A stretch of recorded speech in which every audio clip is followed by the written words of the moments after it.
कैसे हैं आप लोग। जैसे कि हमने तीसरा चैप्टर शुरू किया हुआ था फर्स्ट ईयर का, तो उसमें जितनी भी चीज़ें थी, स्टार्टिंग में जो चीज़ें थी, रेस्ट और मोशन और बाकी डिस्प्लेसमेंट, वेलोसिटी, एक्सीलरेशन, वो सारी चीज़ें तो हम पढ़ चुके थे। आज का हमारा टॉपिक है इक्वेशंस ऑफ मोशन के। इक्वेशन ऑफ मोशन क्या होते हैं, क्यों जरूरत पड़ती है इक्वेशन ऑफ मोशन की, न्यूटन्स लॉ क्या होते हैं, ये सारी चीज़ें आज के इस लेक्चर में हम कवर करेंगे।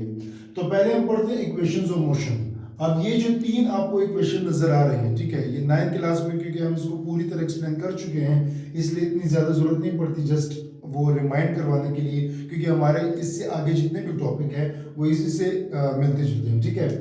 तो first equation of motion, second and third, ये आपको पता होगा कि v क्या है, s क्या है, a क्या है। जैसे कि v है वेलोसिटी, v है फाइनल वेलोसिटी या इनिशियल वेलोसिटी, a है एक्सेलरेशन, t है टाइम और s है डिस्प्लेसमेंट।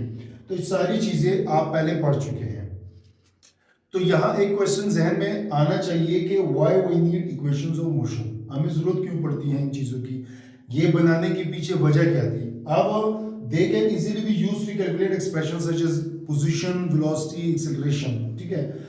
अब देखें, हमारे जितने भी, फॉर एग्जांपल कि अगर हम मैकेनिक्स की बात करते हैं, मैकेनिक्स में हम मोशन की बात करते हैं, तो मोशन किसी भी टाइप का हो, उससे रिलेटेड भी एक्सेलरेशन हो, डिस्प्लेसमेंट हो, उससे रिलेटेड। अच्छा, अगर इक्वेशन जो हमारे पास है, जो हमारे पास मोशन है, वो 1D में हो, 2D में हो या 3D में हो, मतलब किसी भी एक्सिस में वो लाई करता हो, वो सारे हम इन्हीं इक्वेशंस को देखते हुए हम सॉल्व कर सकते हैं और उनके आंसर इजीली निकाल सकते हैं, ठीक है।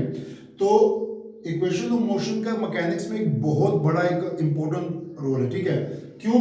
क्योंकि ये हमें जितने भी हमारे पोजीशन, वेलोसिटी और किसी भी टर्म में, किसी भी कोई भी, मतलब वेरियस बहुत सारे चीज़ों से, कि अगर हम बुलेट से लेके, ठीक है, एक आदमी के दौड़ने तक, एक गाड़ी के चलने तक, ठीक है, एक रॉकेट के उड़ने तक, ये सारी चीज़ें, इनकी मोशन, वेलोसिटी, एक्सेलरेशन, वो सारे हम निकाल सकते हैं।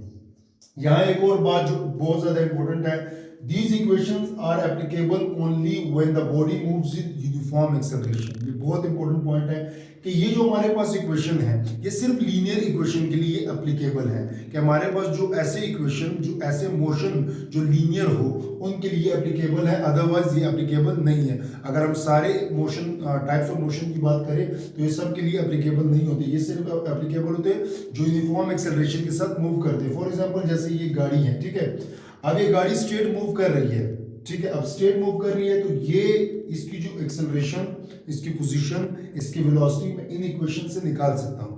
बट अगर कोई इस तरह की जो रैंडम मोशन हो, ठीक है, रोटेटरी मोशन हो, तो वो इन इक्वेशन को मैं नहीं यूज कर सकता। ये जो तीन इक्वेशन है, ये सिर्फ एप्लीकेबल है किन के लिए, ये एप्लीकेबल है विद यूनिफॉर्म एक्सेलरेशन, कि वो बॉडी, वो ऑब्जेक्ट जो यूनिफॉर्म एक्सेलरेशन के साथ मूव कर रहा है, तो ये सिर्फ उसके लिए एप्लीकेबल है, अदरवाइज नहीं है।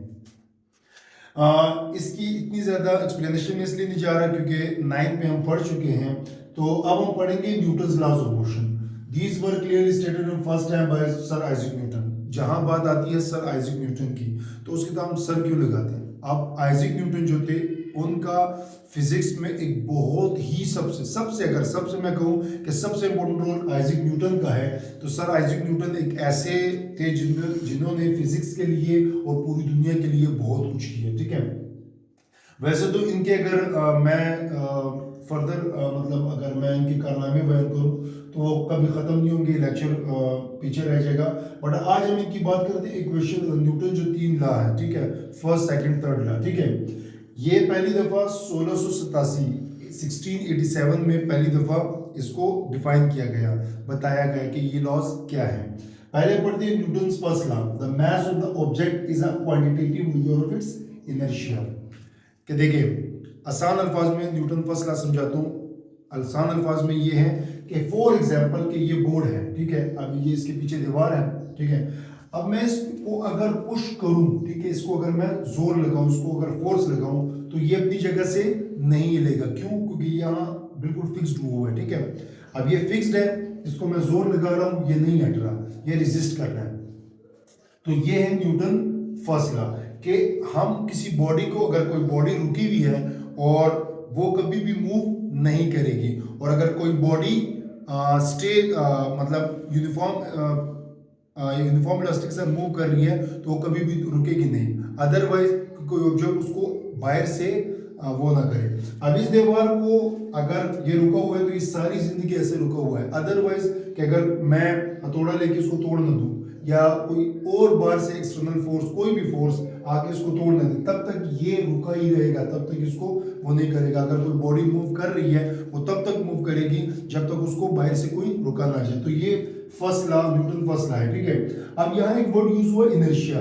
अब इनर्शिया क्या है? The fundamental property possessed by a body to oppose any change in its motion.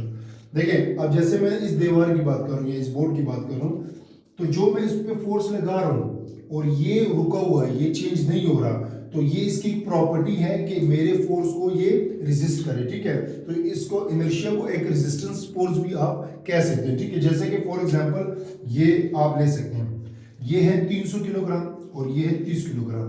अब आप अंदाजा लगाएं कि इसको ज्यादा फोर्स लगेगा या इसको। अब जैसे ये ज्यादा वजनी है, इसका मास ज्यादा है, तो इस पे ज्यादा फोर्स लगेगी इसको मूव करवाने में और इसको कम फोर्स लगेगी। तो इसका मतलब ये हुआ कि अगर किसी बॉडी का मास ज्यादा है तो उसको ज्यादा फोर्स लगेगा, और अगर किसी बॉडी का मास कम है तो उसको रोकने में या उसको चलाने में कम फोर्स लगेगा, ठीक है। दूसरी चीज है Newton second law. The acceleration of a body is directly proportional to the net force acting on the body and inversely proportional to the mass of the body. अगर आम अल्फाज में कहूं तो F is equal to ma, कि हमारा अगर for example मैं अगर किसी बॉडी को मूव करवाने की कोशिश करता हूं, मैं उस पर फोर्स लगाता हूं, तो जो उसके अंदर एक्सेलरेशन पैदा होगा, एक्सेलरेशन किस पोजीशन में या किस डायरेक्शन में पैदा होगा जिसमें मैं फोर्स लगा रहा हूँ। अगर मैं यहाँ किसी बॉडी को ऐसे फोर्स लगा रहा हूँ तो जो एक्सेलरेशन होगा वो इसी डायरेक्शन में ही पैदा होगा, ठीक है। जो एक्सेलरेशन डायरेक्टली प्रोपोर्शनल होगा फोर्स के और इनवर्सली प्रोपोर्शनल होगा मास के। मतलब क्या हुआ कि जितना बड़ा मास होगा उसको उतना ही ज्यादा फोर्स लगाना पड़ेगा, ठीक है। जितना बड़ा मास उतने ज्यादा फोर्स, जितनी छोटी बॉडी उतने कम फोर्स, ठीक है। अब आते हैं Newton third law. For every action in nature there is an equal and opposite reaction. बचपन से पढ़ते आ रहे, बल्कि 9th क्लास में तो बहुत ही क्लियर स्टेटमेंट है कि action and reaction are equal in magnitude but opposite in direction. For example कि आपने एक बॉल पकड़ा और आपने दीवार पे मारा, ठीक है। अब उतनी स्पीड, जितनी स्पीड से आप बॉल को फेंकेंगे उतनी स्पीड से वापस आपके पास आएगा। बट क्या हुआ कि आपने उधर फेंका और वो आपकी तरफ आया। Action and reaction are equal, दोनों जो एक्शन एंड रिएक्शन उनका मैग्नीट्यूड इक्वल है बट डायरेक्शन ऑपोजिट है। पहले आपसे दूर जा रहा था और वापस आपके पास आ रहा था, ठीक है। जैसे कि ये बोर्ड बना हुआ है, फॉर एग्जांपल कि यहाँ ये पानी पे फोर्स लगा रहा है, ठीक है। पानी को वो जो उसके उनके पास चीज होती है उससे पानी को फोर्स लगा रहा है, पानी पीछे की तरफ जा रहा है और पानी इस पे एक्शन करी और ये किश्ती बोट आगे की तरफ जा रहा है। तो ये था आज का हमारा लेक्चर। इसलिए ज़्यादा एक्सप्लेन नहीं किया क्योंकि 9th में सब कुछ पढ़ चुके हैं। ये सिर्फ आपको रिमाइंड करवाना था।